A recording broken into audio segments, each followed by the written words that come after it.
Hey, it's AC, and welcome to Passion Pivot, where we talk about and encourage you to live out your wildest dreams no matter what your age is. Today, we're diving into a topic that can seem daunting, it can seem scary, it can seem like the end of the world, it can seem like a lot of things. But if you learn to embrace it and look for the silver lining, it could actually be one of the biggest blessings that you've received in your life. But the reality of it is we can't control the circumstances that life throws at us. Nobody can predict if you're going to divorce and have to start over at 40 or 50. Nobody can predict if you're going to be thrown a health circumstance that totally shakes up your life and changes the way that you have to move forward. Nobody can tell you the feelings that you're going to experience if you experience an empty nest situation where it's just been perhaps you and a spouse, and now the child is gone and you have to figure out how to move forward because that part of your life and that identity that you had has gone, and it's time for you to create something new. For me, that was losing my job. I've been in the workforce for over 25 years, working in marketing and communications, and never in all that time, even when the economy hit rock bottom back in the 2000s, have I ever been severely underemployed or unemployed. And about a year ago, my circumstance changed. I was let go. We got a new CMO at our company. The CMO came in and said, you know what? We want to go in a new direction. And we want this entire marketing organization um, to be restructured. And I was impacted. And, I sat here. I had to think like, Lord, what am I going to do? I could look for another job. And definitely that's exactly what I did. For a job now looks totally different from me looking for a job, and feels totally different from me looking for a job maybe 5 or 10 years ago. So I had to look at this, and I had to really start to think through some things and figure out what I wanted my next steps to be. I felt something spiritual happening in my life. I went into prayer. I said, God, if this is what you have for me, then show me what it is that you want me to do. Show me where I need to be going, what I need to be doing. And he spoke to me very clearly. He said, use your creativity. Just those three words, those three absolute words he whispered to me. And actually it wasn't even a whisper. It was like something that I can't even describe, but I know it was his voice. And ever since then, I have been on a mission of self-discovery. As a person who's been in their career for over 25 years, you get in the groove and you think, this is what I'm supposed to be doing. And you kind of can't see the other areas that maybe you could go in. And it's not always going to be a career thing. Maybe it's you stepping out on faith and trying a new thing. Maybe it's traveling alone or taking up a new hobby. But there are always ways that we're going to have to pivot and change in life. And I just wanted to talk about how we could do that in our 40s and not feel like it's the end of the world, and move forward with positivity and hope, and the belief that things are going to be even better than they were in the past. Even if we don't know what they're going to look like, it's going to be better. Something is always changing. But what my situation made me sit and kind of think about was, why was this change so kind of difficult for me to process? And when I sat down with it, I discovered some things about myself that I really, I didn't like, and things that I wanted to change. And at the top of the list of those things were, I've never been a person that identified with my career. So I'm not going to go a place and you're not going to necessarily know what I do, or I'm not going to put what I do out as an extension of myself. But I feel like that's what it was. I had to think about, outside of work, who was I? Who was I? What was I? What do I have going on? Because what this experience taught me is that life is more than your job. And for you, life could be more than your marriage. Life could be more than you being a parent. Life could be more than, your attachment to a certain thing. So, fear of the unknown is another big thing that really makes it hard for people to pivot because if you've been living your life comfortably, you've been living at a certain level, you've been living a certain way, you've been living in a certain place, that's predictable. You know what's going to transpire. You know if you do this, then the results are likely going to be this. But when you're charting unknown territories, it can be really challenging because you don't know if you're going to fail. You don't know. And for me, I had to get comfortable with failing. And failure, I think, sometimes gets a negative connotation. People think about it negatively. But without failure, I feel there can be no success. Every time I failed, I learned something that I used to propel me to the next level. So, um, don't be afraid of starting something new. Don't be afraid of pivoting. Don't be afraid of failing because failing is an opportunity that if you don't get it right this time, you can definitely succeed and make it right the next time.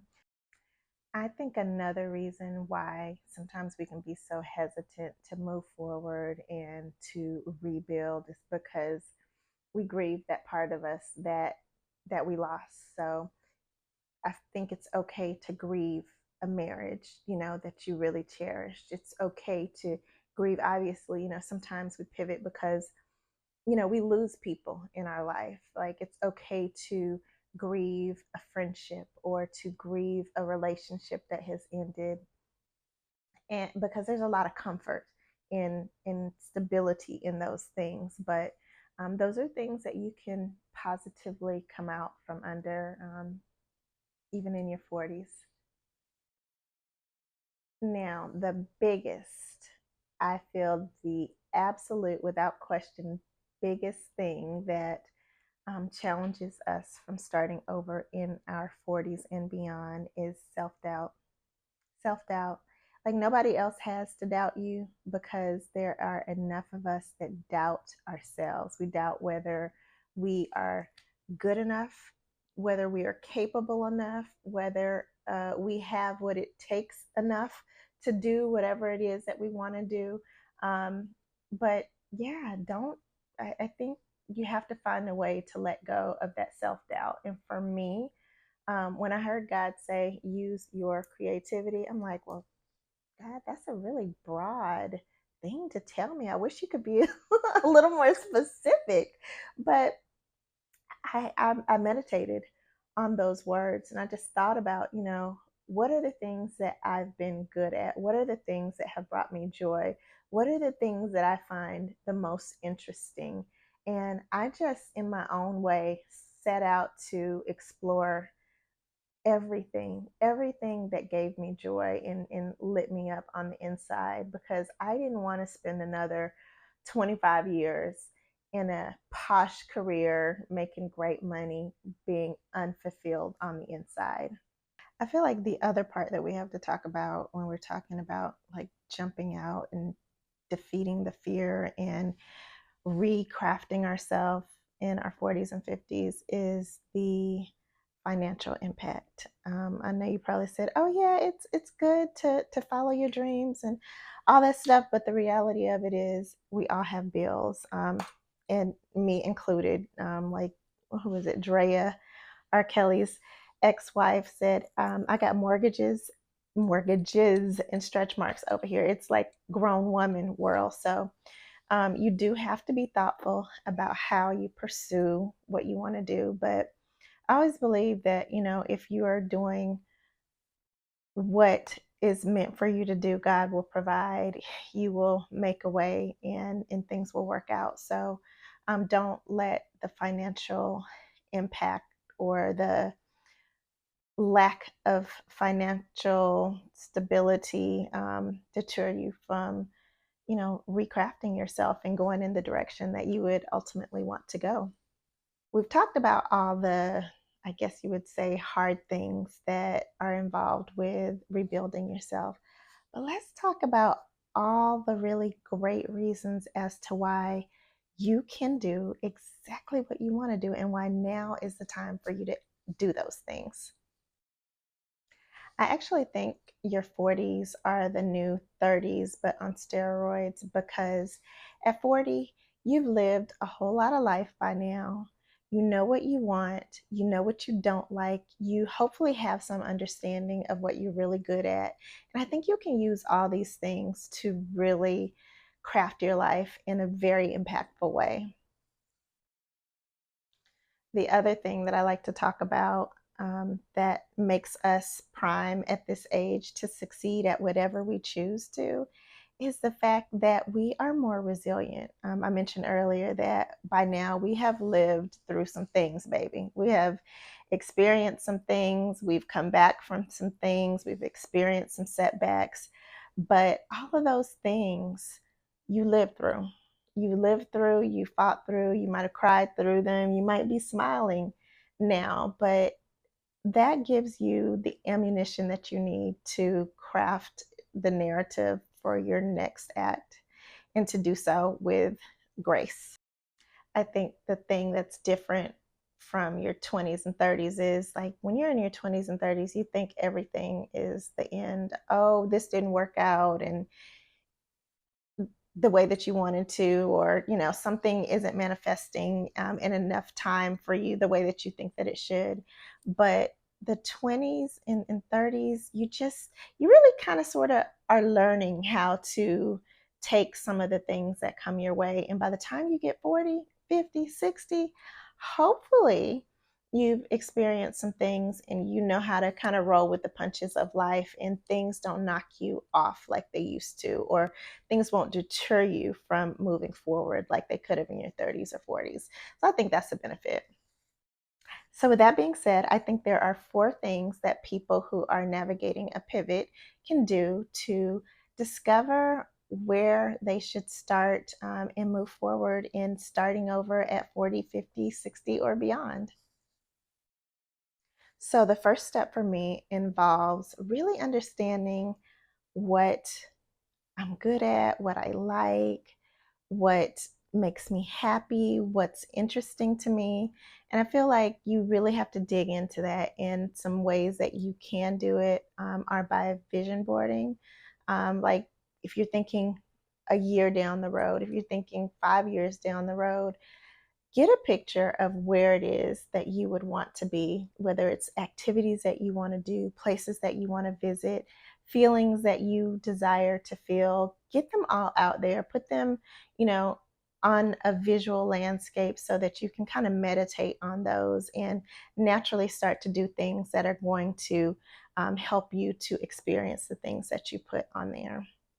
The other thing that can also help to do that, which I don't do a great deal of, but I do in like different ways, is journaling. Some people journal every day. I'm not a person that journals every day.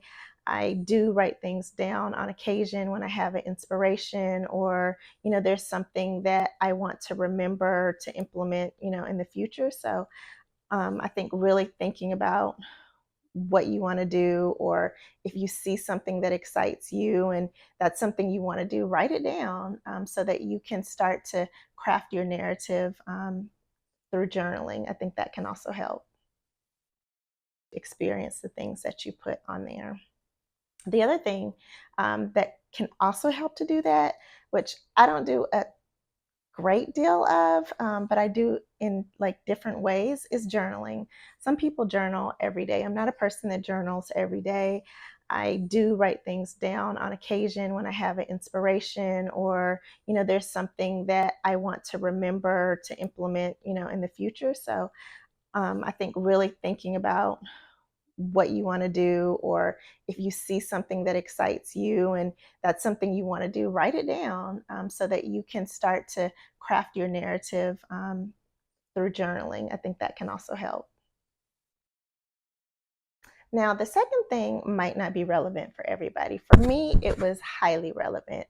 Um, it's no fun starting from scratch. Some people are going to have to start from scratch. Some people, the place that you want to go in the future is so far from where you have come in the past or so far from anything that you've experienced that you're going to have to start from a blank sheet of paper.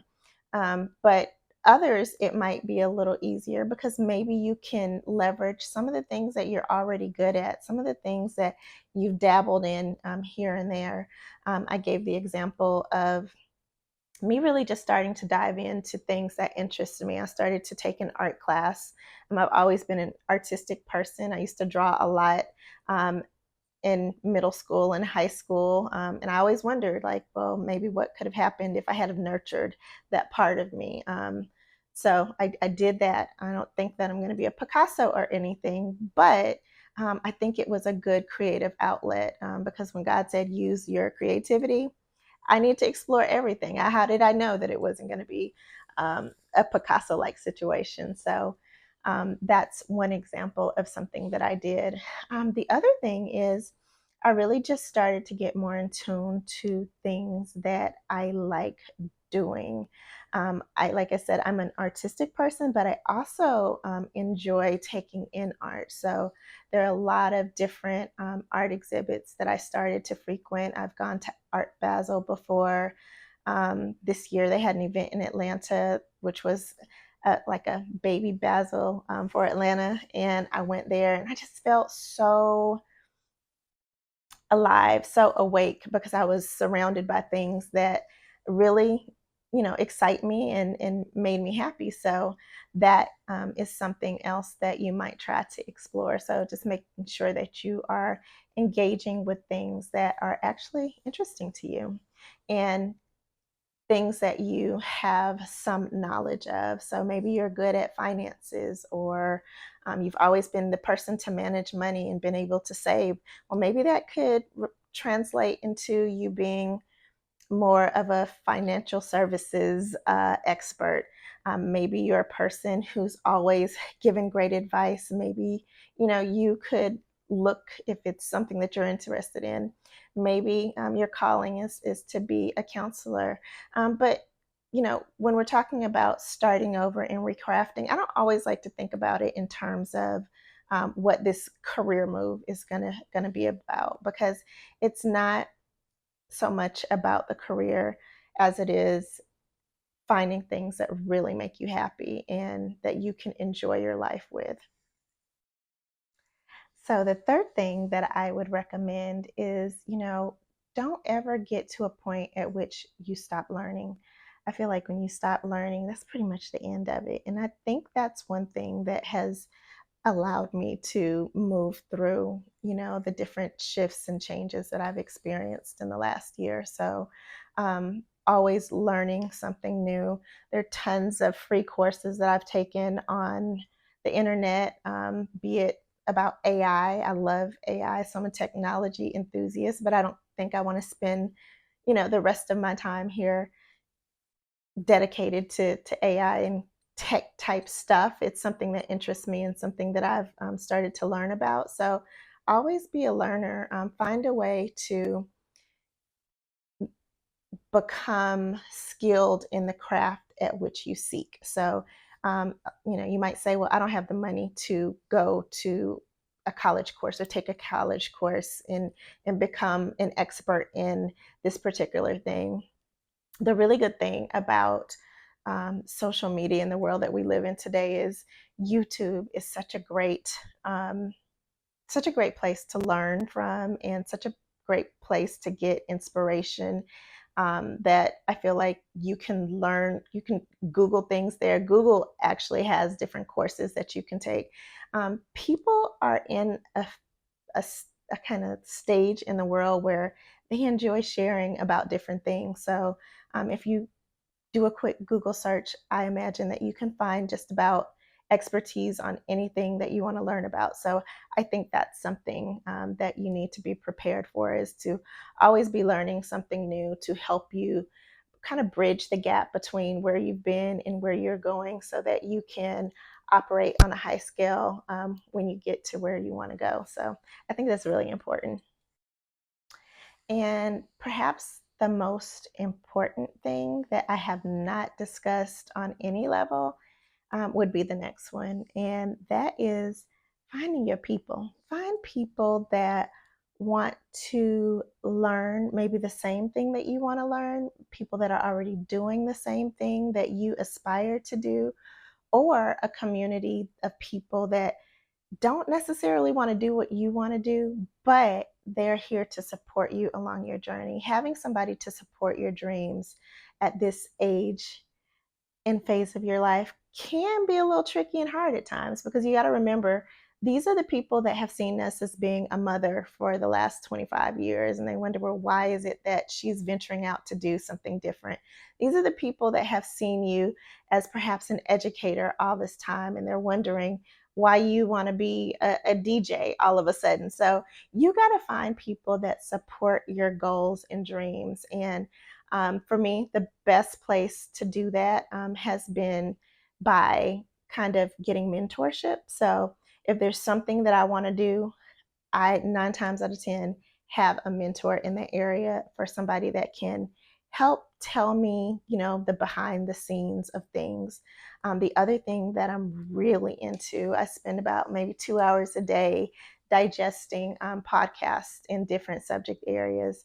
I found some really good ones, and they really help me to get the behind the scenes of some of the things that I want to kind of dive into. So I found those very useful. But I think the last one that I would recommend is face group chats and groups. I know a lot of people find a sense of community in those, and I think that, having someone to nurture your ideas and thoughts in that way can be very useful. So I hope these things have helped. I look forward to connecting with you. And it goes without saying, sometimes we can be so focused on where we want to go that we forget to enjoy the process. So enjoy this time that you have to build what this ideal future state looks for yourself.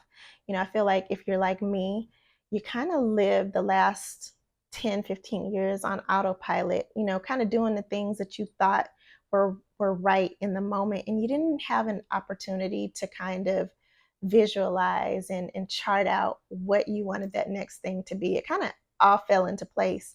Well, the good thing about, the seat that I'm in now is I feel like I am the chief pilot on this ship, and I can navigate in the direction that I want to, because I'm taking the time to think through and feel through where I want to be, what it looks like, what it feels like, and what I need to do to get there, versus just kind of going with the flow. So I hope you found something that I said inspiring. I hope if you need a community, you'll continue to come to this channel to get different thoughts and insights on navigating life in your 40s. So thanks for joining the channel. I'm AC.